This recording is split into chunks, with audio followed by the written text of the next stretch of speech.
ನಮಸ್ತೆ, ನಾನು ನಿಮ್ಮ Pushpanjali. Welcome back to my channel. ಇನ್ನು ಈ ವ್ಲಾಗ್ ಬಂದು ವರಮಹಾಲಕ್ಷ್ಮಿ ಹಬ್ಬದ ನೆಕ್ಸ್ಟ್ ಡೇ ವ್ಲಾಗ್ ಆಗಿರುತ್ತೆ, ಅಂದರೆ ಶನಿವಾರ. ಸೊ ಯೂಶ್ವಲಿ ನಾನು ಏನು ಮಾಡ್ತಿದ್ದೆ ಅಂದರೆ, ಪ್ರತಿ ವರ್ಷ ವರಮಹಾಲಕ್ಷ್ಮಿ ಹಬ್ಬದಲ್ಲಿ ಈಗ ನಾವು ಪೂಜೆ ಮಾಡಿರ್ತೀವಿ ಅಲ್ವಾ, ಐ ಮೀನ್ ಹಿಂದಿನ ದಿನ ಎಲ್ಲಾನು ಸಂಜೆಗೆ ನಾನು ದೀಪಕ್ಕೆ ಎಣ್ಣೆ ಏನು ಹಾಕ್ತಾ ಇರಲಿಲ್ಲ. ಸೊ ಅದು ಸ್ವಲ್ಪ ನಮ್ಮ ಮನೇಲಿರುವಂಥ ದೀಪ ದೊಡ್ಡದಾಗೇ ಇತ್ತು. ಚಿಕ್ಕ ಚಿಕ್ಕ ದೀಪಕ್ಕೆ ಮಾತ್ರ ಎಣ್ಣೆ ಹಾಕ್ತಿದ್ದೆ. ದೊಡ್ಡ ದೀಪಕ್ಕೆ ಹಾಗೆ ಇರೋ ಎಣ್ಣೆಗೆನೆ ಮತ್ತೆ ಇನ್ನೂ ಒಂದ್ಸತಿ ಅದು ಬತ್ತಿ ಎಲ್ಲ ಸರಿ ಮಾಡಿಬಿಡ್ತಿದ್ದೆ. ನೆಕ್ಸ್ಟ್ ಡೇ ಏನಾಗ್ತಿತ್ತು, ಅದು ಸ್ವಲ್ಪನೇ ಒಂಚೂರು ಎಣ್ಣೆ ಇರೋದು. ಸೊ ಬೆಳಗ್ಗೆ ಎದ್ದು ಇನ್ನೊಂದ್ಸತಿ ಎಣ್ಣೆ ಅಂದರೆ ದೀಪದಲ್ಲಿ ಎಣ್ಣೆ ಇರೋವರೆಗೂ ಉರಿಲಿಕ್ಕೆ ಬಿಟ್ಟು, ಹಾಗೇನೆ ಐ ಮೀನ್ ಬೆಳಗಕ್ಕೆ ಬಿಟ್ಟು, ಅದಾದ್ಮೇಲೆ ನಾನು ಎಲ್ಲಾನು ಕ್ಲೀನ್ ಮಾಡ್ಕೊತಾ ಇದ್ದೆ. ಅದು ಫುಲ್ಲು ತಣ್ಣಗಾಗಿದೆ ದೀಪ ಅಂದಾಗ. ಬಟ್ ಈ ವರ್ಷ ಏನಂತಂದ್ರೆ ಹುಣ್ಣಿಮೆ ಬಂದ್ಬಿಟ್ಟಿತ್ತು ಅಲ್ವಾ. ಸೊ ಹುಣ್ಣಿಮೆಯಲ್ಲಿ ನಾವು ಅಮ್ಮನವ್ರನ್ನೆಲ್ಲ ತೆಗಿಬಾರ್ದು. ಹಾಗಾಗಿ ಮಧ್ಯಾಹ್ನ 1:15 ಹುಣ್ಣಿಮೆ ಇತ್ತು. ಸೊ 1:15 ಹಾಗೆ ಇರಲಿ, ಅದಾದ್ಮೇಲೆ ಒಂದು 2:30-3 ಗಂಟೆಗೆ ನಾನು ಎಲ್ಲ ಕ್ಲೀನ್ ಮಾಡ್ಕೊಳ್ಳೋಣ ಅಂತ ಹೇಳಿ, ಸೊ ಇನ್ನೂ ಒಂದ್ಸತಿ ಅಂದರೆ ಎಲ್ಲ ಪೂಜೆ ಎಲ್ಲ ಮಾಡ್ಕೊಳ್ಳೋಣ ಅಂತ ಅಂದ್ಬಿಟ್ಟು ದೇವ್ರ ಮನೆ ಎಲ್ಲ ಒಂದು ಸ್ವಲ್ಪ ಈಗ ಗಂಧದ ಕಡ್ಡಿ ಎಲ್ಲ ಹಚ್ಚಿರ್ತೀವಿ ಅಲ್ವಾ, ಅದೆಲ್ಲ ಸ್ವಲ್ಪ ಇದಾಗಿರತ್ತೆ. ಅದನ್ನೆಲ್ಲ ಕ್ಲೀನ್ ಮಾಡಿಬಿಟ್ಟು ಈಗ ಮತ್ತೆ ಇನ್ನೂ ಒಂದು ಬಾರಿ ಅಮ್ಮನವ್ರ ಹತ್ರ ಎಲ್ಲ ಪೂಜೆ ಎಲ್ಲ ಮಾಡಿಕೊಂಡು ಆಮೇಲೆ ಅದೇ ಮಧ್ಯಾಹ್ನ ಮೇಲೆ ಕ್ಲೀನ್ ಮಾಡೋಣ ಅಂತ ಅಂದ್ಕೊಂಡಿದ್ದೀನಿ. ಸೊ ಇವತ್ತು ಕೆಲವೊಂದು ಮನೆಗಳೆಲ್ಲ ಇತ್ತು, ನಾನು ಕುಂಕುಮಕ್ಕೆಲ್ಲ ಹೋಗೋದು. ಸೊ ಈಗ ಮನೇಲಿ ಸ್ವಲ್ಪ ಪೂಜೆ ಎಲ್ಲ ಮಾಡಿಬಿಟ್ಟು ಆಮೇಲೆ ನಾನು ಕುಂಕುಮಕ್ಕೆ ಹೋಗೋಣ ಹೊರಗಡೆ ಅಂತ ಹೇಳಿ ಅಂದ್ಕೊಂಡಿದ್ದೀನಿ. ಇನ್ನು ನಾನು ಲಾಸ್ಟ್ ವ್ಲಾಗ್ ಅಪ್ಲೋಡ್ ಮಾಡಿದಾಗ ಸುಮಾರು ಜನ ಸುಮಾರು ಥರ ಕಮೆಂಟಲ್ಲಿ ಹೇಳ್ತಿದ್ರೆ, ಅಂದರೆ ಒಬ್ಬೊಬ್ಬರು ಒಂದೊಂದನ್ನ ಹೇಳಿದರು. ಈ ಥರ ಮಾಡಿಲ್ಲ, ಆ ಥರ ಮಾಡಿಲ್ಲ, ಇದನ್ನಿಟ್ಟಿಲ್ಲ ಅದನ್ನಿಟ್ಟಿಲ್ಲ ಅಂತ ಹೇಳಿ. ನೋಡಿ, ಒಂದು ಹೇಳ್ತೀನಿ, ನಾನು ಲಾಸ್ಟ್ ಇಯರು ಹೇಳಿದ್ದೆ, ಅದಕ್ಕಿಂತ ಲಾಸ್ಟ್ ಇಯರು ನಾನು ಹೇಳಿದ್ದೆ ವರಮಹಾಲಕ್ಷ್ಮಿ ಹಬ್ಬದ ಟೈಮಲ್ಲೇ ನನಗೆ ನಮ್ಮ ಅಮ್ಮ ಮತ್ತು ನಮ್ಮ ಅತ್ತೆ, ಅಂದರೆ ಮದುವೆಗೆ ಮುಂಚೆ ನಮ್ಮ ಅಮ್ಮನೂ ಈ ಹಬ್ಬ ಮಾಡ್ತಾ ಇದ್ರು. ಆಲ್ಮೋಸ್ಟ್ ನನಗೆ ಬುದ್ಧಿ ಬಂದಾಗಿಂದ ಅಮ್ಮ ವರಮಹಾಲಕ್ಷ್ಮಿನ ಕೂರಿಸಿ ಪೂಜೆ ಮಾಡ್ತಿದ್ರು. ಆಮೇಲೆ ನಾನು ಮದುವೆ ಆಗಿ ಹೋದ್ಮೇಲೆ ನಮ್ಮ ಅತ್ತೆನೂ ಈ ಪೂಜೆ ಮಾಡ್ತಿದ್ರು. ಸೊ ನಾನು ಚಿಕ್ಕ ವಯಸ್ಸಲ್ಲಿ ಅಮ್ಮನ ನೋಡಿ ಕೆಲವೊಂದು ಕಲಿತೆ, ಅಂದರೆ ತಿಳ್ಕೊಂಡೆ. ಆಲ್ಮೋಸ್ಟ್ ಅಮ್ಮ ಹೆಂಗೆ ಮಾಡ್ತಾರೋ ಅತ್ತೇನು ಸೇಮ್ ಅದೇ ಥರ ಮಾಡ್ತಿದ್ದಿದ್ದು. ಈಗ ನಮ್ಮ ಮನೆಗಳಲ್ಲಿ ನಾವೆಲ್ಲ ಒಂದೇ ಥರ ಮಾಡ್ತೀವಿ, ಒಬ್ಬೊಬ್ರು ಏನೇನೋ ಡಿಫ್ರೆಂಟ್ ಆ ಥರ ಏನೂ ಇಲ್ಲ. ಸೊ ನನಗೆ ಅವಾಗಿಂದ ಅವರಿಬ್ಬರು ಯಾವ ಥರ ಮಾಡ್ಕೊಂಡು ಬರ್ತಿದ್ರು, ಅವರಿಬ್ಬರು ನನಗೆ ಏನು ಹೇಳ್ಕೊಟ್ಟಿದ್ದಾರೆ, ನಾನು ಅದ್ರ ಪ್ರಕಾರನೇ ಹಬ್ಬ ಅನ್ನೋದನ್ನ ಮಾಡ್ತಿದ್ದೀನಿ. ಸೊ ನಮ್ಮ ಫ್ಯಾಮಿಲೀಸಲ್ಲಿ ಅಂದರೆ ನಾನು ಆಲ್ ಓವರ್ ಎಲ್ಲರ ಬಗ್ಗೆನೂ ಹೇಳಂಗಿದ್ರೆ, ಒಬ್ಬೊಬ್ಬರ ಮನೇಲಿ ಒಂದೊಂದು ಥರ ಡಿಫ್ರೆಂಟಾಗಿ ಪೂಜೆಗಳನ್ನ ಮಾಡ್ತಾರೆ. ಅಂದರೆ ಸಿಮಿಲರ್ ಇರುತ್ತೆ, ಬಟ್ ಕೆಲವೊಂದು ಚೇಂಜಸ್ ಅನ್ನೋದನ್ನ ಮಾಡ್ತಾರೆ. ಸೊ ನನಗೆ ನೀವು ಇದನ್ನಿಟ್ಟಿಲ್ಲ ಅಂತ ಒಬ್ಬರು, ಇದು ಹಿಂಗೆ ಮಾಡಬೇಕಿತ್ತು ಅಂತ ಒಬ್ಬರು ಹಿಂಗೆಲ್ಲ ಹೇಳಿದ್ರಿ. ಸೊ ನನಗೆ ನಾನು ಕಲ್ತಿರೋ ರೀತಿಲಿ ನಾನು ಹಬ್ಬ ಮಾಡಿದ್ದೀನಿ. ಮತ್ತು ಇದು ನನಗೆ ಐ ಥಿಂಕ್ 16ನೇ ವರ್ಷ ಅನ್ಕೋತೀನಿ ನಾನು ಅಮ್ಮನವ್ರನ್ನ ಕೂರಿಸ್ತಾ ಇರೋದು. ಸೊ ಇಷ್ಟು ವರ್ಷದಿಂದ ನಾನು ಹಬ್ಬ ಮಾಡಿ ಇರೋದ್ರಲ್ಲಿ ನನಗೆ, ನಾನು ಯಾವ ವರ್ಷನೂ ನನಗೆ ಹಬ್ಬ ಮಾಡಿರೋದ್ರಿಂದ ಈ ತೊಂದರೆ ಆಗಿದೆ, ಈ ಥರ ಪ್ರಾಬ್ಲಮ್ ಆಗಿ ಆ ಥರ ಏನೂ ಇಲ್ಲ. ನಾನು ನಂಬೋದು ಒಂದೇನೆ, ನಾವೇನು ಇಟ್ಟಿದ್ದೀವಿ, ನಾವೇನು ಇಟ್ಟಿಲ್ಲ, ನಾವು ಹೆಂಗೆ ಮಾಡಿದ್ದೀವಿ, ನಾವು ಹೆಂಗೆ ಮಾಡಿಲ್ಲ ಅನ್ನೋದಕ್ಕಿಂತ ನಾವು ಆ ಅಮ್ಮನವ್ರಿಗೆ ಒಂದು ಶ್ರದ್ಧೆ, ಭಕ್ತಿ ಮತ್ತು ನಮ್ಮ ಒಂದು ಒಳ್ಳೆ ಮನಸ್ಸಿಂದ ನಾವು ಪೂಜೆ ಮಾಡಿದ್ರೆ ಖಂಡಿತ ನಮಗಾಗಲಿ ನಮ್ಮ ಮಕ್ಕಳಿಗಾಗಲಿ ಅದು ಒಳ್ಳೆಯದೇ ಮಾಡ್ತಾರೆ ತಾಯಿ ಅನ್ನೋದು. ಸೊ ಆ ತಾಯಿ ನನಗೆ ನೀನು ಮಲ್ಲಿಗೆ ಹೂವಿನ ಹಾರನೇ ಹಾಕಬೇಕು, ನನಗೆ ನೀನು ಇದನ್ನೇ ಇಟ್ಟು ಮಾಡಬೇಕು, ಅದನ್ನೇ ಇಟ್ಟು ಮಾಡಬೇಕು ಅಂತ ಖಂಡಿತ ಯಾವತ್ತೂ ಹೇಳಿಲ್ಲ. ಅದೆಲ್ಲ ನಮ್ಮ ಒಂದು ಇದು ಅಷ್ಟೇ. ಇವನ್ ನಾನು ಅಷ್ಟೇ ಹೇಳ್ತಿದ್ದೀನಿ ಕೇಳಿ. ಈಗ ನಾನೇನು ಇಲ್ಲಿ ಮುಂದೆ ಎಲ್ಲ ಇಟ್ಟಿದ್ದೀನಿ, ಈಗ ಸಿಲ್ವರಲ್ಲೇ ಇಡಬೇಕು, ಇಲ್ಲ ಅಂತಂದರೆ ಬ್ರಾಸಲ್ಲೇ ಇಡಬೇಕು, ಆ ಥರ ಎಲ್ಲ ಏನೂ ಇಲ್ಲ. ಅದೆಲ್ಲ ನಮ್ಮ ಒಂದಿದಕ್ಕೆ ನಾವು ಇವನ್ನೆಲ್ಲ ಮಾಡ್ಕೊಂಡು ಬರ್ತಿರ್ತೀವಿ ಅಷ್ಟೇ. ಬಟ್ ಮೇಯ್ನಾಗಿ ಬೇಕಾಗಿರೋದು ಅಮ್ಮನಿಗೇನು ಗೊತ್ತಾ, ನಾವೆಷ್ಟು ಒಂದು ಒಳ್ಳೆ ಮನಸ್ಸಿಂದ ಬೇರೆಯವ್ರಿಗೆ ಬಯಸ್ತೀರಾ ಆ ಅಮ್ಮನಿಗೆ ಪೂಜೆ ಮಾಡ್ತೀವಿ ಅನ್ನೋದು ಅಷ್ಟೇ ಆ ತಾಯಿ ನೋಡೋದು. ನೀನು ನನಗೆ ರೇಷ್ಮೆ ಸೀರೆನೇ ಉಡ್ಸಿದ್ಯಾ, ನೀನು ನನಗೆ ಮೈ ತುಂಬ ಒಡವೆನೇ ಹಾಕಿದ್ಯಾ, ನೀನು ನನಗೆ ಎಂಥ ಹಾರ ಹಾಕಿದ್ಯಾ ಅಂತ ಯಾವತ್ತೂ ಅಮ್ಮ ನೋಡೋದಿಲ್ಲ. ನಿನ್ನ ಮನಸ್ಸಲ್ಲಿ ನನ್ನ ಬಗ್ಗೆ ಏನಿದೆ, ಶ್ರದ್ಧೆ ಇದೆಯಾ, ಭಕ್ತಿ ಇದೆಯಾ, ಭಯ ಇದೆಯಾ, ನೀನು ಬೇರೆಯವ್ರಿಗೆ ಒಳ್ಳೇದು ಬಯಸ್ತಾ ಇದೆಯಾ ಅನ್ನೋದು ಇಷ್ಟೇ ಆ ತಾಯಿ ನೋಡೋದು. ಸೊ ನಾನು ಅದನ್ನು ಮಾತ್ರನೇ ನಂಬಿ ನಾನು ಅಮ್ಮನವ್ರಿಗೆ ಪೂಜೆ ಮಾಡೋದು. ಅಂದರೆ ಇವಾಗಲೇ ಅಲ್ಲ, ನಾನು 16 ವರ್ಷದಿಂದ ಇದನ್ನೇ ಪಾಟಿಸ್ಕೊಂಬರ್ತಿದ್ದೀನಿ. ಸೊ ಈಗ ವರ್ಷ ನಾನು ಒಡವೆ ತೊಗೋತೀನಿ, ಸೀರೆ ತೊಗೋತೀನಿ, ಬೆಳ್ಳಿ ತೊಗೋತೀನಿ ಅನ್ನೋದು ನಿಜ ಹೇಳಬೇಕು ಅಂತಂದ್ರೆ ಆ ತಾಯಿ ನನಗೇನು ಇದು ಮಾಡಿಲ್ಲ. ಅದು ನನ್ನ ಒಂದು ಇದು ಅಷ್ಟೇನೆ. ಸೊ ನನ್ನಂಗೆ ಆಲ್ಮೋಸ್ಟ್ ನಾವೆಲ್ಲ ಮಾಡೋದು ಅದೇ ಥರನೇ. ನಮ್ಮ ಒಂದು ಖುಷಿಗೆ ನಾವು ಅವನ್ನೆಲ್ಲ ತೊಗೊಬರ್ತೀವಿ ಹೊರ್ತು ಆ ತಾಯಿ ಯಾವತ್ತೂ ಅದನ್ನು ನಮ್ಮಿಂದ ಏನು ಆ ತಾಯಿಗೆ ನಾವು ಅವನ್ನೆಲ್ಲ ಕೊಡೋ ಅಷ್ಟು ದೊಡ್ಡವ್ರು ಖಂಡಿತ ಅಲ್ವೇ ಅಲ್ಲ ಅಲ್ವಾ. ಸೊ ಏನಕ್ಕೆ ಅದು ನಾನು ಅದೇ ಯೋಚನೆ ಮಾಡ್ತಾ ಇದ್ದೆ. ಕಮೆಂಟ್ಗಳು ನೋಡಬೇಕಾದ್ರೆ ಒಬ್ಬೊಬ್ರದ್ದು ಒಂದೊಂದಿತ್ತು. ಇದನ್ನಿಟ್ಟು ಮಾಡಬೇಕಿತ್ತು, ಅದು ಹಂಗೆ ಮಾಡಬೇಕಿತ್ತು, ಇದು ಹಿಂಗೆ ಮಾಡಬೇಕಿತ್ತು ಅಂತ ಹೇಳಿ. ಸೊ ನಾವು ಒಳ್ಳೆ ಮನಸ್ಸಿಂದ ಮಾಡಿದ್ರೆ ಹೇಳ್ತೀನಿ ಕೇಳಿ, ನಾವು ಏನೂ ಹಾಕ್ದೇ ಇದ್ರೂ ಆ ತಾಯಿ ನಮಗೆ ಖಂಡಿತ ಹೊಲಿತಾರೆ. ನಾವು ಮನಸ್ಸು ತುಂಬ ಅಸೂಯೆ ಇಟ್ಕೊಂಡು, ಮನಸ್ಸು ತುಂಬ ಬೇರೆಯವ್ರ ಬಗ್ಗೆ ಕೆಟ್ಟದನ್ನು ಬಯಸ್ಕೊಂಡು, ಕಲ್ಮಶ ಅನ್ನೋದು ಇಟ್ಕೊಂಡು ಪೂಜೆ ಮಾಡಿದ್ದೀವಿ ಅಂತಂದರೆ ಖಂಡಿತ ಆ ತಾಯಿ ನಮಗೆ ಯಾವುದೇ ರೀತಿಲಿ ಒಳ್ಳೇದು ಮಾಡಲ್ಲ. ಸೊ ನನ್ನ ಈ 16 ವರ್ಷದಿಂದ ನಾನೇನು ಪೂಜೆ ಮಾಡ್ಕೊಂಡು ಬಂದಿದ್ದೀನಿ, ಖಂಡಿತ ಆ ತಾಯಿ ನನಗೆ ತುಂಬ ಒಳ್ಳೇದು ಮಾಡಿದ್ದಾರೆ. ಸೊ ನಾನು ಮುಂದೆನೂ ಅಷ್ಟೇ, ನಾನೇನು ಇಷ್ಟು ವರ್ಷ ಪೂಜೆ ಮಾಡ್ಕೊಂಡು ಬಂದಿದ್ದೀನಿ ಇದೇ ರೀತಿನೇ ಮಾಡ್ಕೊಂಡು ಹೋಗ್ತೀನಿ. ಮನೇಲಿ ಎಲ್ಲ ಪೂಜೆ ಮುಗಿಸ್ಕೊಂಡು ಅದೇ ಕುಂಕುಮಕ್ಕೆ ಹೋಗ್ಬೇಕು ಅಂತ ಹೇಳೋದ್ನಲ್ವ. ಸೊ ಇವ್ರ ಮನೆಗೆ ಬಂದೆ. ಇವ್ರು ಆ್ಯಕ್ಚುಲಿ ನಮ್ಮ ಫ್ಯಾಮಿಲಿ ಫ್ರೆಂಡು. ಬಟ್ ಒಂದು 10 ಇಯರ್ಸ್ ಗ್ಯಾಪ್ ಆಗೋಯ್ತು ಅವ್ರಿಗೂ ನಮಗೂ. ಪಾಪ ಲಾಸ್ಟ್ ಇಯರು ನಮ್ಮ ಮನೆಗೆ ಬಂದು ವರಮಹಾಲಕ್ಷ್ಮಿ ಹಬ್ಬಕ್ಕೆ ಕುಂಕುಮ ಕೇಳೋಗಿದ್ರು. ಬಟ್ ನನಗೆ ಅವ್ರ ಮನೆಗೆ ಹೋಗ್ಲಿಕ್ಕೆ ಆಗಿರಲಿಲ್ಲ. ಆಮೇಲೆ ಅವ್ರ ಮಗಳ ಮದುವೆಗೆ ಹೇಳಿದ್ರು, ಮದುವೆಗೆ ಹೋಗಿದ್ದೆ. ಮತ್ತೆ ಅಗೇನ್ ಈ ವರ್ಷನೂ ಪಾಪ ಬಂದಿದ್ರು ಕುಂಕುಮಕ್ಕೆ ಕರೆಯೋಕ್ಕೆ. ಸರಿ ಒಂದು 1/2 hour ಹೋಗ್ಬಿಟ್ಟು ಬರೋಣ ಅಂತ ಅಂದ್ಬಿಟ್ಟು ಹೋಗಿದ್ದು. ಅವರು ಹಬ್ಬ ತುಂಬ ಚೆನ್ನಾಗಿ ಮಾಡಿದ್ರು.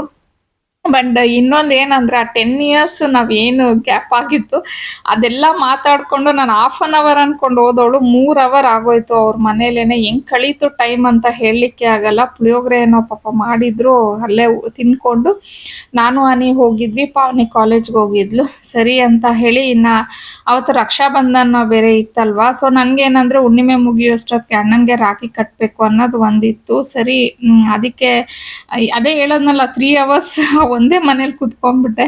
ಆಮೇಲೆ ರಾಖಿಗೆ ತಗೊಳ್ಳೋಣ ಅಂತ ಅಂದ್ಬಿಟ್ಟು ಹೋದ್ವಿ. ಸರಿ ಆನೆ ಇದ್ಕೊಂಡು ಅಮ್ಮ ಸಿಲ್ವರ್ ರಾಖಿ ತಗೊಳ್ಳೋಣ ಅಂತ ಅಂದ್ಲು. ಅವಳ ಪಾಕೆಟ್ ಮನಿಲಿ ಅವಳು ಅವ್ರ ತಮ್ಮಂದಿರಿಗೆ ತಗೊಳಕ್ಕೆ. ಸರಿ ಅಂದರೆ ನನ್ನ ಗಂಡು ಮಕ್ಳಿಲ್ಲ, ಬಟ್ ಏನಂದರೆ ಅವ್ರ ಕಸಿನ್ಸ್ಗೆ ಅವ್ರು ಕಟ್ತಾರೆ. ಸರಿ ಆಯಿತು ಅಂತ ಹೇಳಿ ಹಂಗೆ ನಾನು ಒಂದು ರಾಖಿ ತಗೊಳ್ಳೋಣ ಅಂದ್ಬಿಟ್ಟು ಹೋದ್ವಿ. ಆಮೇಲೆ ಅಲ್ಲಿಂದನೇ ಕಾಲ್ ಮಾಡಿದೆ ಅಣ್ಣನಿಗೆ, ಇಲ್ಲಮ್ಮ ಹೊರಗಡೆ ಇದ್ದೀನಿ, ಕೆಲ್ಸದ ಮೇಲೆ ಬಂದಿದ್ದೀನಿ, ನೈಟ್ ಆಗೋಗ್ಬಿಡತ್ತೆ, ಈಗ ನಾನು ಬರ್ಲಿಕ್ಕಾಗಲ್ಲ, ಬೇರೆ ಕಡೆ ಇದ್ದೀನಿ ಅಂತ ಅಂದರು. ಸರಿ ಅವ್ರು ಕೆಲಸ ಮಾಡುವಾಗ ನಾವು ಡಿಸ್ಟರ್ಬ್ ಮಾಡೋದು ಬೇಡ ಅಲ್ವಾ ಅಂತ ಅಂದ್ಬಿಟ್ಟು, ಹೆಂಗೂ ನೆಕ್ಸ್ಟ್ ಡೇ ಸಂಡೇ ಇರುತ್ತಲ್ವ, ಆರಾಮಾಗಿ ಹೋಗಿ ಕಟ್ಟೋಣ ಅಂತ ಅಂದ್ಕೊಂಡು ಆಯಿತು ಬಿಡಿಯೋಣ ಅಂತ ಅಂದ್ಬಿಟ್ಟು ನಾನು ಆಮೇಲೆ ಮನೆಗೆ ಬಂದೆ. ಅದೇ ಅಮ್ಮಂದ ಎಲ್ಲ ತೆಗೆದು ಎಲ್ಲ ಕ್ಲೀನ್ ಮಾಡೋಣ ಅಂತ ಅಂದ್ಬಿಟ್ಟು. ಇನ್ನು ವರಮಹಾಲಕ್ಷ್ಮಿ ಹಬ್ಬ ಬರ್ತಿದೆ ಅಂತಂದರೆ ನಮ್ಮ ಗೃಹಿಣಿಯರಿಗೆ ಎಷ್ಟು ಒಂದು ಸಡಗರ ಸಂಭ್ರಮ ಇರುತ್ತೆ ಅಂತಂದರೆ, ನಾವಿನ್ನೂ ಹಬ್ಬ 1 ತಿಂಗಳಿದೆ ಅಂದಾಗ್ಲೇ ಎಲ್ಲ ಶುರು ಮಾಡ್ಕೊಂಡ್ಬಿಡ್ತೀವಿ. ಶಾಪಿಂಗ್ ಮಾಡೋದಿರಲಿ, ಕ್ಲೀನಿಂಗ್ ಮಾಡೋದಿರಲಿ, ಏನು ತರಬೇಕು, ಏನಿದೆ, ಹೆಂಗೆ ಮಾಡಬೇಕು, ಈ ವರ್ಷ ಯಾವ ಥರ ಹಬ್ಬ ಮಾಡಬೇಕು ಅಂತ ಎಷ್ಟು ನಾವು ಫಿಸಿಕಲಿ ಮೆಂಟಲಿ ಎಲ್ಲನೂ ಇದು ಮಾಡ್ತಾ ಇರ್ತೀವಿ.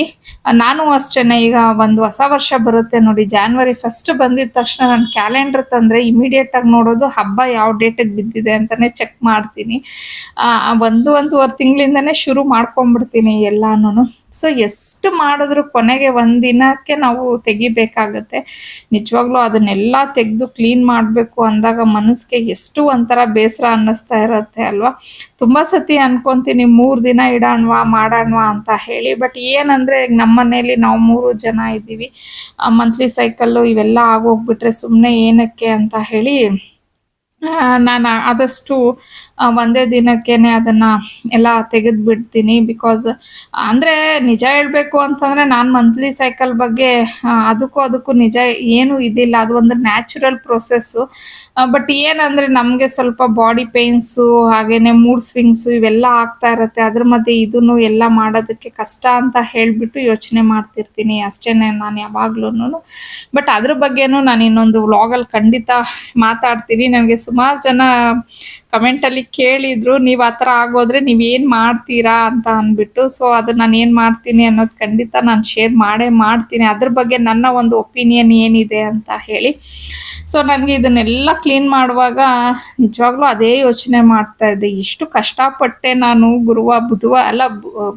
ಬುಧವಾರ ಬಿಡಿ, ಸೋಮವಾರದಿಂದ ನಾನು ಇದನ್ನ ತಯಾರಿ ಮಾಡಿದ್ದೀನಿ. ಶಾಪಿಂಗು ಅದೆಲ್ಲ ಪಕ್ಕಕ್ಕಿಟ್ರೆ, ಅದೇ ಈಗ ಸಿಲ್ವರ್ ಐಟಮ್ಸ್ನೆಲ್ಲ ಬ್ಯಾಂಕಿಂದ ತರಿಸೋದು, ಅದನ್ನೆಲ್ಲ ಕ್ಲೀನ್ ಮಾಡ್ಕೊಳ್ಳೋದು, ಮತ್ತೆ ನಾನು ತುಂಬಾ ಐಟಮ್ಸ್ ಮೇಲೆ ಸ್ಟೋರ್ ರೂಮಲ್ಲಿ ಇಟ್ಟಿರ್ತೀನಿ, ಮೇಲೆ ಹತ್ತಿ ಇಳಿದು ಅದನ್ನೆಲ್ಲ ಇಳಿಸಿ ತಂದಿಟ್ಟು ಎಷ್ಟೆಲ್ಲ ಮಾಡಿದೆ, ಇಷ್ಟೆಲ್ಲ ನಾನು ರೆಡಿ ಮಾಡಿದೆ. ಇನ್ನು ಏನಪ್ಪ ಒಂದೇ ದಿನಕ್ಕೆಲ್ಲ ತೆಗಿತಿದ್ದೀನಿ ಅಂತಂದ್ಬಿಟ್ಟು, ಅಂದರೆ ಮಾಡುವಾಗ ಇರೋ ಅಷ್ಟು ಉತ್ಸಾಹ ನಮಗೆ ನಿಜವಾಗ್ಲೂ ಅದನ್ನೆಲ್ಲ ತೆಗಿಯುವಾಗ ಒಂದು ಸ್ವಲ್ಪನೂ ಇರಲ್ಲ ಅಲ್ವಾ. ಪ್ಲಸ್ ನನಗೆ ನಮ್ಮ ಮನೆಯವರು ಅಲ್ಲಿ ಕುತ್ಕೊಂಡು ಸೋಫಾ ಮೇಲೆ, ಅದು ಶನಿವಾರ ಅಲ್ವಾ, ಅವ್ರಿಗೂ ಆಫೀಸ್ ಲೀವ್ ಇತ್ತು, ಬಟ್ ಏನೋ ಕೆಲಸ ಇತ್ತು ಅಂತ ಹೋಗಿ ಬಂದವರು ಅಲ್ಲೇ ಕುತ್ಕೊಂಡು ಅವರು ಅದನ್ನೇ ಏನು ಮಾತಾಡ್ತಾ ಇದ್ರು. ಗುರುವಾರ ಎಲ್ಲ ಎಷ್ಟು ಕಷ್ಟಪಟ್ಟು ಎಲ್ಲ ಹಾಕಿದೆ, ಇವಾಗೆಲ್ಲ ತೆಗಿತಾ ಇದೆಯಾ ಅಲ್ವಾ ನೀನು ಅಂತ ಅಂದ್ಬಿಟ್ಟು ಅವರು ಒಂದಿನಕ್ಕೆ ಎಷ್ಟು ಮಾಡ್ತೀಯ ನೀನು ಅಂತ ಅವರು ರೇಗಿಸ್ತಾ ಇದ್ರು ನನ್ನ. ಏನೂ ಮಾಡೋಕ್ಕಾಗಲ್ಲ, ಮತ್ತೆ ಬರೋ ವರ್ಷ ತಾಯಿ ಬಂದೇ ಬರ್ತಾರೆ, ತಾಯಿನ ಆರಾಧನೆ ಮಾಡೋ ಅಂಥ ಭಾಗ್ಯ ನನಗೆ ಸಿಗುತ್ತೆ ಅಂತ ಹೇಳಿ ಯೋಚನೆ ಮಾಡಿಕೊಂಡು ನಾನು ಎಲ್ಲ ಕ್ಲೀನ್ ಮಾಡ್ಕೊತಾ ಇದ್ದೆ. ಈ ವಿಡಿಯೋದಲ್ಲಿ ನಾನೇನು ಸೀರೆ ಉಟ್ಕೊಂಡಿದ್ದೀನಲ್ವಾ, ಇದು ಸಹ ಅರ್ನಿ ಕಲೆಕ್ಷನಲ್ಲೇ ತೊಗೊಂಡಿರೋದು. Satin crepe sari, ajrak print ಅನ್ನೋದು ಬರುತ್ತೆ. ತುಂಬ ಚೆನ್ನಾಗಿದೆ, ಕಂಫರ್ಟಬಲ್ ಆಗಿದೆ, ಕ್ವಾಲಿಟಿ ಮಾತ್ರ ಸೂಪರ್ ಆಗಿದೆ ಅಂತಲೇ ಹೇಳ್ತೀನಿ. ಬಟ್ ನಾನು ಇದು ವಿಡಿಯೋ ಅಪ್ಲೋಡ್ ಮಾಡಲೇ ಇಲ್ಲ, ಬಿಕಾಸ್ ನಾನು ಇದು ಕ್ವಾಲಿಟಿ ಚೆಕ್ ಮಾಡೋಣ ಅಂತ ಹೇಳಿಬಿಟ್ಟು ಸ್ವಲ್ಪ ಕಡಿಮೆ ಸ್ಟಾಕ್ನ ತರಿಸಿದ್ದೆ. ನನಗೆ ಆಫ್ಲೈನಲ್ಲೇ ಸುಮಾರು ಹೊರಟೋಯ್ತು. ನಾನು ಇದರಲ್ಲಿ ಪರ್ಪಲ್ ಕಲರ್ ತೊಗೊಂಡೆ, ಇನ್ನೂ ಇದರಲ್ಲಿ ರೆಡ್, ಬ್ಲ್ಯಾಕು, ಸಮ್ ಕಲರ್ಸ್ ಎಲ್ಲ ಇದೆ. ಅವು ಎಲ್ಲ ಕಲರ್ಸು ಚೆನ್ನಾಗಿತ್ತು. ಸೊ ಸ್ಟಾಕ್ ಇಲ್ಲ ಅಂತ ಅಂದಾಗ ವಿಡಿಯೋ ಹಾಕ್ಲಿಕ್ಕೆ ಆಗಲ್ಲ ಅಂದ್ಬಿಟ್ಟು ನಾನು ಹಾಕಿರಲಿಲ್ಲ. ಬಟ್ ಇದನ್ನು ಸ್ಟಾಕ್ ತರಿಸೋಣ ಅಂದ್ಕೊಂಡಿದ್ದೀನಿ. ಈ ಪ್ಯಾಟ್ರನ್ ನಾನು ತುಂಬ ಕಂಫರ್ಟಬಲ್ ಆಗಿದೆ. ಮತ್ತು ನನಗೆ ಸೀರೆಗಳಂದರೆ ತುಂಬಾ ಇಷ್ಟ ಆಗುತ್ತೆ, ಅದರಲ್ಲೂ ಈ ಥರ ಸೀರೆ ಅಂದರೆ ಇನ್ನೂ ಇಷ್ಟ ಆಗುತ್ತೆ ನನಗೆ. ತುಂಬ ಕಂಫರ್ಟಬಲ್ ಆಗಿ ಇರುತ್ತೆ. ಅಂದರೆ ಸುಮಾರು ಜನ ಹೇಳ್ತಿರ್ತಾರಲ್ವ, ಸೀರೆ ಉಟ್ಕೊಂಡು ಕೆಲಸ ಮಾಡೋಕ್ಕಾಗಲ್ಲ, ನಮ್ಗೆ ಕಂಫರ್ಟಬಲ್ ಇರಲ್ಲ ಅಂತ ಹೇಳಿ. ನನಗೆ ಆ ಥರ ಎಲ್ಲ ಏನೂ ಇಲ್ಲ. ನಾನು ಸೀರೆ ಉಟ್ಕೊಂಡು ಆರಾಮಾಗಿ ಮನೆ ಕೆಲಸ ಎಲ್ಲ ಮಾಡ್ತೀನಿ. ನನಗೆ ಇದು ಸಾಕಾಯ್ತಪ್ಪ, ಫಸ್ಟ್ ಹೋಗಿ ಸೀರೆ ಬಿಚ್ಚಿಬಿಡೋಣ ಅಂತ ಆ ಥರ ನನಗೇನು ಇದೇ ಇಲ್ಲ. ಯಾಕಂದರೆ ನಾನು ನೋಡ್ತೀನಿ ಸುಮಾರು ಜನ ಬೆಳಗ್ಗೆ ಪೂಜೆ ಮಾಡಿಬಿಟ್ಟಿರ್ತಾರೆ, ಪೂಜೆ ಎಲ್ಲ ಮಾಡಿಬಿಟ್ಟು ಮತ್ತೆ ಸ್ಯಾರಿ ಚೇಂಜ್ ಮಾಡ್ಬಿಟ್ಟು ನೈಟಿ ಹಾಕೊಂಡ್ಬಿಟ್ಟಿರ್ತಾರೆ. ನಾನು ಅನ್ಕೋತೀನಿ, ಇನ್ನೇನು ಇವರು ಹಬ್ಬದ ದಿನ ಆದರೂ ಒಂದಿನ ಲಕ್ಷಣವಾಗಿ ಸೀರೆಯಲ್ಲೇ ಇರ್ಬೋದಲ್ವಪ್ಪ ಅಂತ ಹೇಳಿ ನೋಡ್ಬಿಟ್ಟು ಅನ್ಕೋತಾ ಇರ್ತೀನಿ. ಬಟ್ ನನಗೆ ಆ ಥರ ನಿಜವಾಗ್ಲೂ ಇಲ್ಲ. ನಾನು ಓಲ್ಡ್ ಡೇ ಸ್ಯಾರಿಲಿ ಇರೋ ಅಂದರೂ ಇರ್ತೀನಿ. ಅಂದರೆ ಅದು ನನಗೊಂದು, ಅಂದರೆ ಅವ್ರವ್ರ ಕಂಫರ್ಟ್ ಅವ್ರವ್ರಿಗೆ ಇರುತ್ತಲ್ವ. ಹಾಗೆ ಕೆಲವರು ಡ್ರೆಸ್ಸಲ್ಲೇ ನಾವು ಆರಾಮಾಗಿರ್ತೀವಿ ಅಂತಾರೆ, ಕೆಲವರು ನೈಟಿಯಲ್ಲೇ ನಮಗೆ ಕಂಫರ್ಟ್ ಅಂತಾರೆ. ಸೊ ಲೈಕ್ ನನಗೆ ಆ ಥರ ಡ್ರೆಸ್ ಆಗಲಿ ಸೀರೆ ಆಗಲಿ ನನಗೆ ತುಂಬ ಕಂಫರ್ಟು. ಬಟ್ ತುಂಬ ಇಷ್ಟಪಟ್ಟು ನಾನು ಯಾವುದಾದ್ರೂ ಹಾಕೋತೀನಿ ಅಂದರೆ ಅದು ಸೀರೆ ಅಂತಲೇ ಹೇಳ್ಬೋದು. ನನಗೆ ಅಲ್ಲ, ಸುಮಾರು ಜನ, ಅಂದರೆ ಆಲ್ಮೋಸ್ಟ್ ಆಲ್ 99% ಜನಕ್ಕೆ ಸೀರೆ ಮಾತ್ರ ತುಂಬ ಚೆನ್ನಾಗಿ ಕಾಣ್ತಾ ಇರುತ್ತೆ ಹೆಣ್ಮಕ್ಳಿಗೆ. ಬಟ್ ಏನಂದರೆ ಕ್ಯಾರಿ ಮಾಡೋಕ್ಕೆ ಕಷ್ಟ ಅಂತ ಅಂದ್ಬಿಟ್ಟು ಕೆಲವರು ಅವಾಯ್ಡ್ ಮಾಡ್ತಾರೇನೋ ಅಷ್ಟೇ. ಆದರೆ ನನ್ನನ್ನು ಕೇಳಿದ್ರೆ ಅಟ್ಲೀಸ್ಟ್ ಹಬ್ಬದ ದಿನ ಆದ್ರೂ ಫುಲ್ ಡೇ ಆದರೂ ಸೀರಿಯಲ್ ಇದ್ದರೆ ಒಳ್ಳೆಯದು ಅಂತ ಹೇಳಿ, ಅವತ್ತಿನ ದಿನ ಆದರೂ ನೈಟಿನ ಅವಾಯ್ಡ್ ಮಾಡೋದು ಬೆಸ್ಟ್ ಅಂತ ಹೇಳಿ ಅನ್ಕೋತೀನಿ. ಉಳಿದಿದ್ದ ದಿನ ಬಿಡಿ, ಅವ್ರವ್ರ ಕಂಫರ್ಟ್ಸ್ ಅವ್ರು ನೋಡ್ಕೊಂಡು ಹಾಕ್ಕೋಬೋದು, ಅದು ಅವ್ರವ್ರ ಇಷ್ಟ, ನಾವು ಯಾರು ಅದನ್ನೆಲ್ಲ ಹೇಳೋದಕ್ಕೆ. ಆದರೆ ಏನೋ ಅಟ್ಲೀಸ್ಟ್ ಈ ಥರ ಅಮ್ಮನ್ನ ಕೂರಿಸ್ದಾಗಾದ್ರೂ ಅವತ್ತು ಒಂದಿನ ನೈಟಿ ಅವಾಯ್ಡ್ ಮಾಡೋದು ಓಕೆ ಅಂತ ಹೇಳಿ ಅನ್ಕೋತೀನಿ ಅಷ್ಟೇ. ಇನ್ನು ನನಗೆ ಅಮ್ಮನ್ನೆಲ್ಲ ಅಲ್ಲಿ ಕ್ಲೀನ್ ಮಾಡೋದನ್ನ ಅಲ್ಲಿ ಹೋಗ್ಬಿಟ್ಟು ತೆಗಿಯೋಕ್ಕೆ ಮನಸ್ಸಿಲ್ಲ. ಇಷ್ಟು ಮುದ್ದಾಗಿ ಇತ್ತು. ಅಂದರೆ ಸುಮಾರು ಜನ ನೀವು ಹೇಳ್ತಾ ಇದ್ರಿ ತುಂಬ ಚೆನ್ನಾಗಿದೆ ಅಂದ್ಬಿಟ್ಟು. ನನಗಂತೂ ಕೈ ಇಡೋದು ತೆಗಿಯೋದು, ಅಯ್ಯೋ ತೆಗಿಬೇಕಾ, ಎಲ್ಲ ಕ್ಲೀನ್ ಮಾಡಬೇಕಾ ಅಂತ. ನಮ್ಮ ಮನೆಯವ್ರು ಎಷ್ಟೊತ್ತು ನಿಂತ್ಕೊಂಡು ಯೋಚನೆ ಮಾಡ್ತೀಯ, ಕ್ಲೀನ್ ಮಾಡೇ ಬೇಗ ಬೇಗ ಅಂತ ಅವ್ರು ಹೇಳ್ತಾ ಇದ್ರು. ಸರಿ, ಇನ್ನೇನು ಮಾಡೋದು, ಆಪ್ಷನ್ ಇಲ್ಲ ಅಂತ ಎಲ್ಲ ತೆಗಿತಾ ಇದ್ದೆ. ಇನ್ನು ನಾವು ಈ ಥರ ಅಮ್ಮನವ್ರಿಗೆ, ಅಂದರೆ ನಾವೇ ಎಲ್ಲ ಸುಮಾರು ಜನ ಇದನ್ನು ಮಾಡ್ತೀರಾ ಅನ್ಕೋತೀನಿ. ನಾವೇನು ಜುವೆಲ್ಸ್ ಹಾಕಿರ್ತೀವೋ ಅದನ್ನೆಲ್ಲ ಒನ್ಸ್ ನಾವು ನಮ್ಮ ಮೈ ಮೇಲೆ ಹಾಕ್ಕೊಂಡು ಆಮೇಲೆ ಎತ್ತಿಡಬೇಕು ಅಂತ ಹೇಳಿ. ಸೊ ಅದೇ ನಾನು ಆಗಲೇ ಹೇಳೋದ್ನಲ್ಲ, ನಾನು ಸುಮಾರು ವಿಚಾರ ನಮ್ಮ ಅಮ್ಮ ಮತ್ತು ನಮ್ಮ ಅತ್ತೆನ ಪಾಲಿಸ್ತೀನಿ. ಅವರು ಇದೇ ಥರ ಮಾಡ್ತಾಯಿದ್ರು. ಸೊ ಹಾಗಾಗಿ ನಾನು ಎಲ್ಲ ಜ್ಯುವೆಲ್ಸ್ನು ಒಂದ್ಸತಿ ಅಮ್ಮನವ್ರಿಗೆ ಏನೇನು ಹಾಕಿದ್ದೆ ಎಲ್ಲ ಹಾಕ್ಕೊಂಡೆ. ಹಾಗೇ ನಾನು ಹೊಸದು ಜುಮ್ಕಿ ಏನು ತೊಗೊಂಡು ಬಂದಿದೆ, ಇಯರಿಂಗ್ಸು, ಆ್ಯಕ್ಚುಲಿ ಅದು ನಾನು ಅಮ್ಮನವ್ರಿಗೆ ಹಾಕಬೇಕು ಅಂದ್ಕೊಂಡೆ. ಬಟ್ ಅದು ಹಾಕ್ಲಿಕ್ಕೆ ಆಗಲಿಲ್ಲ, ಅದು ಕೆಳಗಡೆ ಡಿಸೈನ್ ಒಂಥರ ಬಂದುಬಿಟ್ಟಿತ್ತು. ಹಂಗಾಗಿನೇ ನಾನು ಅದನ್ನು ತಟ್ಟೆಲಿಟ್ಟು ಪೂಜೆ ಮಾಡಿದ್ದಿದ್ದು. ಸರಿ ಅಂತ ಆ ಜುಮ್ಕಿನೂ ಹಾಕ್ಕೊಂಡೆ, ತುಂಬ ಚೆನ್ನಾಗಿತ್ತು. ನಮ್ಮ ಮನೆಯವ್ರು ಕೂತಿದ್ರಲ್ವ, ಛೇಡಿಸ್ತಾ ಇದ್ರು, ಇನ್ನೂ ಒಂದೆರಡು ಇದ್ರೆ ಎಲ್ಲ ಎತ್ತಾಕೊಂಬಿಡು, ನೀನೇನೆ ಏನು ಹಂಗೆ ಹಾಕ್ಕೊಂಡಿದ್ಯಾ ಒಳ್ಳೆ ಅಂತ. ಲೈಕ್ ಅವ್ರ ಮನೇಲಿದ್ರೆ ಅವ್ರು ಹಂಗೇನೆ ರೇಗಿಸ್ತಾ ಇರ್ತಾರೆ. ಇನ್ನೂ ಒಂದೆರಡು ಇದ್ರೆ ಹಾಕೊಳ್ಳೆ, ಸಾಕೆನೆ ಹಾಕೊಂಡಿರೋದು ಅಂತ ಅಂದ್ಬಿಟ್ಟು ಅಂತಾನೇ ಇದ್ರು. ನೀವು ಅಂದ್ರೆ ಅನ್ಕೋ ಹೋಗ್ರಿ ಅಂತ ಹೇಳಿ. ಅಂದ್ರೆ ನಾವು ಲೇಡೀಸ್ಗೆ ಸ್ವಲ್ಪ ನಮ್ಗೆ ಜ್ಯುವೆಲ್ರಿ ಅಟ್ಯಾಚ್ಮೆಂಟ್ ಜಾಸ್ತಿ ಅಲ್ವಾ, ನಮ್ಗೆ ಏನೋ ಒಂದು ಖುಷಿ ಕೊಟ್ಬಿಡುತ್ತೆ ಆಟೋಮೆಟಿಕ್ ಆಗಿ ಒಳಗಡೆಯಿಂದ. ಏನೋ ಒಂಥರ ಖುಷಿ, ನಾವು ಒಡವೆ ಹಾಕೊಂಡ್ಬಿಟ್ಟಿದೀವಿ ಅಂತಂದ್ರೆ. ನಾನು ಅಯ್ಯೋ ನೀವು ಮಾತಾಡಿದ್ರೆ ಮಾತಾಡ್ಕೊ ಹೋಗ್ರಿ, ನಾನು ಹಾಕೊಳ್ಳೋದು ಹಾಕೋತೀನಿ ಅಂತ ಅನ್ಕೊಂಡು ಇಬ್ರು, ಅಂದ್ರೆ ಅವ್ರು ಅಲ್ಲಿ ಇದ್ದಿದ್ದಕ್ಕೆ ನನಗೆ ಸ್ವಲ್ಪ ಕ್ಲೀನ್ ಮಾಡೋದಕ್ಕೂ ನಿಜವಾಗ್ಲೂ ತುಂಬಾನೇ ಬೇಗನೂ ಆಯ್ತು. ಅಷ್ಟೊಂದು ಮನ್ಸಿಗೆ ಬೇಸರ ಆಗ್ಲಿಲ್ಲ. ಅವ್ರಿಲ್ಲ ಅಂದಿದ್ರೆ ಇನ್ನೂ ಸ್ವಲ್ಪ ಬೇಸರ ಮಾಡ್ಕೊಂಡು ಕ್ಲೀನ್ ಮಾಡ್ತಿದ್ನೇಲೋ, ಐ ಮೀನ್ ಕ್ಲೀನ್ ಮಾಡ್ತಿದ್ನೇನೋ. ಬಟ್ ಅವರು ನನ್ನನ್ನು ನಾನು ಬೇಸರ ಮಾಡ್ಕೊತೀನಿ ಅಂತಾನೆ ಅವ್ರು ನನ್ನನ್ನು ರೇಗಿಸ್ತಾನೆ ಇದ್ರು ಒಂದೇ ಸಮ ಅವ್ರ ಕೆಲಸ ಮಾಡ್ಕೊಂಡು. ಸೊ ಈ ರೀತಿ ಇತ್ತು ವರಮಹಾಲಕ್ಷ್ಮಿ ಹಬ್ಬ. ಇನ್ನು ಬರೋ ವರ್ಷ ಬರುತ್ತೆ, ಕಾಯೋಣ. ಆವಾಗ ಒಂಥರ ಒಂದು ಹೊಸ ಎಕ್ಸ್ಪೀರಿಯೆನ್ಸು. ಆವಾಗ ಯಾವ ಥರ ಇರುತ್ತೆ, ಏನು ಮಾಡ್ತೀವಿ ಅನ್ನೋದನ್ನು ನೋಡೋಣ. ಸೊ ವರ್ಷದಿಂದ ವರ್ಷಕ್ಕೆ ಆ ತಾಯಿ ಎಲ್ಲರಿಗೂ ಒಳ್ಳೇದು ಮಾಡ್ತಾರೆ ಅಂತ ಅಂದ್ಬಿಟ್ಟು ನಾನು ನಂಬಿದ್ದೀನಿ. ಸೊ ಇಷ್ಟೆಲ್ಲ ಹೇಳ್ತಾ ಈ ವ್ಲಾಗ್ನ ಇಲ್ಲಿಗೆ ಎಂಡ್ ಮಾಡ್ತಾ ಇದ್ದೀನಿ. ಐ ಹೋಪ್ ನಿಮಗೆ ಈ ವ್ಲಾಗ್ ಇಷ್ಟ ಆಗಿರುತ್ತೆ ಅನ್ಕೋತೀನಿ. ಇಷ್ಟ ಆಗಿದ್ರೆ ಪ್ಲೀಸ್ ಲೈಕ್ ಮಾಡಿ, ಶೇರ್ ಮಾಡಿ, ಕಮೆಂಟ್ ಮಾಡಿ. ಹಾಗೆ ಸಬ್ಸ್ಕ್ರೈಬ್ ಮಾಡ್ದಿರಾ ನೋಡ್ತಾ ಇದ್ರೆ ಪ್ಲೀಸ್ ಸಬ್ಸ್ಕ್ರೈಬ್ ಮಾಡ್ಕೊಂಡು ನೋಡಿ ನನ್ನ ವ್ಲಾಗ್ಸ್ನ ಅಂತ ಹೇಳ್ತಾ ಮತ್ತೊಂದು ವ್ಲಾಗಲ್ಲಿ ನಿಮ್ಮನ್ನು ಭೇಟಿ ಆಗ್ತೀನಿ. ಅಲ್ಲಿವರೆಗೂ ಬಾಯ್, ಸಿ ಯು.